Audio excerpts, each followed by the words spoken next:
Welcome back to Bayou Time. Again, I'm your host, Tanner McGee. We have another really great guest today. I'm really loving our guest. We have Miss Margie Scobie with the Finding Our Roots African American Museum here in Houma. It's a really great museum, and it highlights something that I think Terrebonne Parish has not done a great job kind of broadening out to the entire community about, which is Black history in our own backyard. And we're on the eve of February, which is Black History Month. So we're really excited to have you on the program. First off, tell us about the museum, Miss Margie. Well, thank you for having us once again. Well, the museum is we celebrate the culture, the Black history, everything that the Black people have brought to America, and of course, the museum is on wheels. So that's the exciting part about it, and it's the first of its kind in the state of Louisiana. So we're excited about that. That is awesome. So it can kind of go where we need it to go, and it's not stuck in one spot. You can bring it to the people. Absolutely. You can show up at events with it, and you can kind of put it out there. Me and you've talked before on this issue. I think one of the things I learned, and it just amazed me, is some of the Black history we have, but specifically, Louis Armstrong lived in Houma for a small period of time, and it's one of the few places he actually lived in his lifetime because of the strong Black community we had here in Houma. They took him in when he was kind of at a bad spot as a teenager, and he actually talked about it in his book about how the family, that the Geddes family who kind of gave him some guidance at that time period, how important it was in his life. Lots of stories. That's the one only I read in his book, his autobiography. That's why I learned about it. But there's tons of kind of stuff like that. So many. We have one this month. We're celebrating the Black artists, and so Louis Armstrong will be one. Mr. Earl Terrio, he's a contemporary artist, and then Christina Brown, she's one. So this month they will be bringing out, and also a folklore art. She's gonna come and show us how they used to make the flowers, what they call wax flowers at the plantation. Oh wow. And also, we're going to be highlighting the quilt. We did a quilt on the Underground Railroad.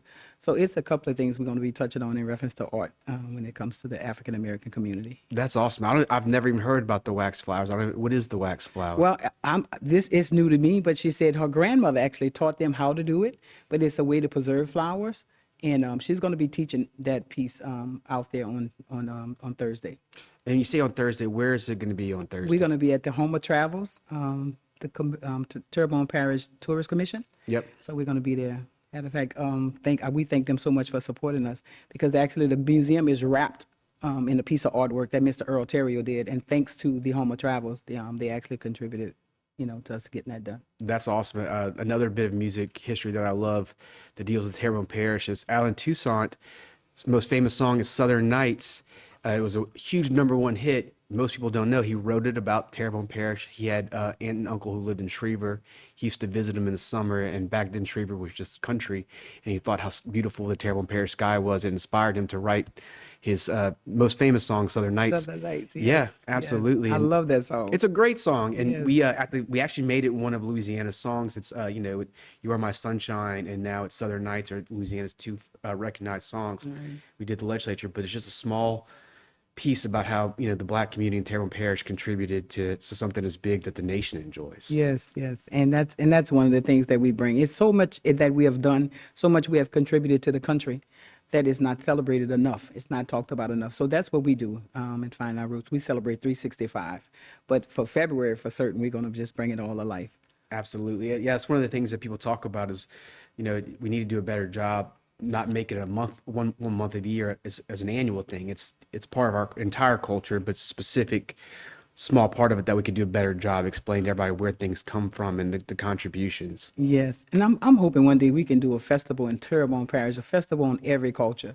That would be awesome. I mean, could you imagine African Americans walking in their attire, and some of the Native Americans in their attire just up and down Main Street, or every culture, the Asians, everybody. We can celebrate, in so many wonderful ways, and respect and love each other. Absolutely. I really appreciate all the work you've been doing.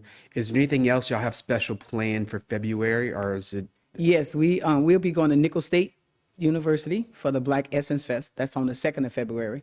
And of course, we're covering several of the schools here in Terrebonne Parish. So we'll be visiting the schools as well, bringing the history to the children. And then in the middle of February, we're doing what they call story time.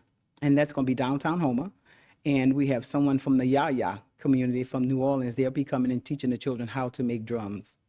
Oh wow, what a special opportunity that is. Yes. And where can they do this at, the drum thing? The drum is to be downtown Houma for story time. And that's something that someone here in Terrebonne Parish put together. And they're going to be doing it in the downtown area by the courthouse. So we'll be parked there once again and bring in some of the culture. Absolutely. Has the museum, have y'all been back in your spots inside it, or are y'all still out of it? No, that place was a stepping stone. So thank God I think the mobile museum is probably the best thing happened to us. And we're happy. We're happy where we are. We're glad to bring it in, bring it out, and to celebrate in so many different ways in so many communities. So it's a plus. Absolutely. And one of the great things I think is, I find about Terrebonne Parish is that, all of our cultures are kind of spread out. So I mean, you're not concentrated in one spot. You can go out to, to Dularge, to Chauvin, to all these different areas that have Black people across the parish, and everybody really, not just them, and get to celebrate it kind of in their own spot too. Yeah, and we hoping to get St. Mary Parish. We haven't gone there yet, but we focusing on it because we had one guy in particular. He was one of the Little Rascals. So we're gonna bring that story to life and prayerfully bring it out to that community to let those people know about, that part of what they brought, to the entire world. Because Little Rascal was played every Saturday morning. So just to think that they had some people from that particular area that actually played that role. Absolutely, yeah. I mean, people don't know what happened in their own community and how it participates. It's a great thing. We really appreciate all the things you do, Miss Margie, to kind of bring awareness and kind of educate our entire population on the contributions of Black people in this area. Thank you for being on the show again. That's all the time we have, though, and I appreciate you being on. We have one more segment left, and we'll be back after the commercial break. Thank you for having me.